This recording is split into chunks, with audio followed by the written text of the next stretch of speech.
बाबा अरे जरा त्या बातम्या लावून दे रे मला. बरं बरं बरं.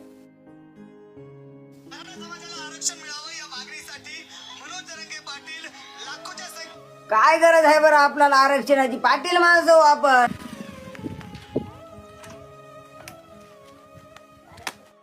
काय झालं रे? 2% फक्त सिलेक्शन नाही झालं. 2%. बाबा नोकरकी लागली नाही म्हणून काय झालं? आपल्यापाशी जमीन जुमला आहे. पाटील माणूस जाऊ बाबा आपण. हो हो आपण पाटील हो, ते मलाही माहित आहे. आपण दुसरं काय बोललं नुसतं पाटील नावाशिवाय? बाबा तसं नाही रे. 5 एकर जमीन आहे आपल्यापाशी. दोघा भावाने किती उकरून खाली तरी सरत नाही ना आपल्याला. तुमचं खरं आहे हो समज.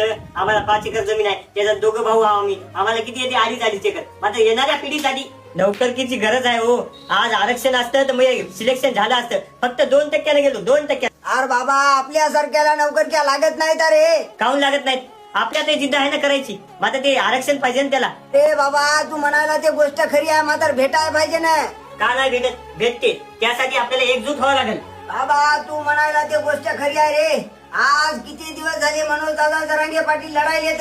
एवढ्या दिवसात या माधरचोद सरकारनं आरक्षण द्यायला पाहिजे होतं आपल्याला.